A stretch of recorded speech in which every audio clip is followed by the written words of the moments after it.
सां दोस्तो अचो मुंहिंजो पोयां मां तव्हांखे ॿुधायां थो मशहूरु सिंध जो मशहूरु अदाकार छा पियो करे ऐं तव्हांखे ॿुधाइणु अचो।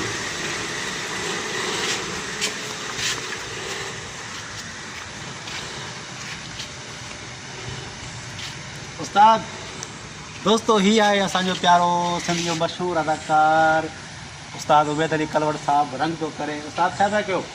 असां रंग कयां थो खटू लुड़ी वियूं ॻोठ में। हा काठी जूं खटूं जेके लुड़ी वियूं हंधि लुड़ी विया का शइ कोन बची आहे।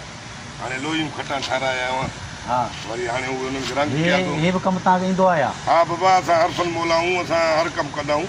पोइ माण्हू तव्हांखे ॾिठो हूंदो रुगो स्क्रीन ते अदाकारी कंदे ही तव्हां ही पहिरियों दफ़ा तव्हांजो रंग ॾिसो बाबा इंसान जेको आहे न हर कमु करे। हा किथे बि कहिड़े वक़्तु बि कहिड़ी मजबूरी अची सघे थी, कहिड़ो कमु माण्हू मज़दूरी बि करणी पइजी वेंदी आहे। बिल्कुलु सही आहे। हर इंसान खे मां सिंध जे वासियुनि खे इहो अर्ज़ु कंदुसि त इहा ख़ैरात ऐं भीख वठण जे बग़ैर जेके भिकारियुनि खां ख़ैरात घुरो था हा इन्हनि खां बहितर आहे तव्हां पंहिंजी महिनत कयो।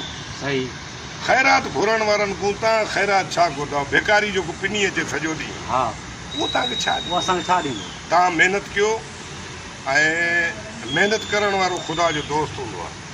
सम्झी न? ॾुखिया ॾींहं आहिनि, ख़ुदाई आफ़त आई हली वई, इन में कंहिंजो ॾोह न आहे। बाक़ी इहो आहे त तव्हां गयूर सिंध जा गयूर ग़ैरतमंद सिंधी हो।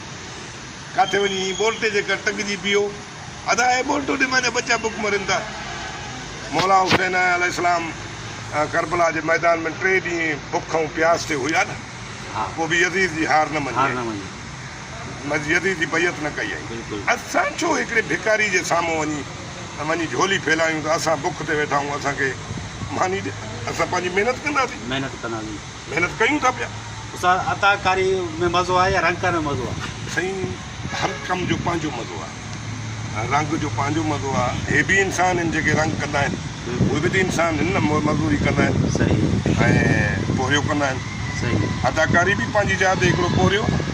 हा माण्हू असां अदाकारी जाइ ते हूंदासीं त अदाकारी कंदासीं, जिते वरी मज़दूरी करणी पवंदी त मज़दूरी कंदासीं, रंग करिणो आहे रंग कंदासीं। वाला कंहिंखां सिखिया हो या बसि पाण न न सिखियो छॾे, हीअ आम कमु आहे, हिन ते सिखा करण जी कहिड़ी ज़रूरत आहे?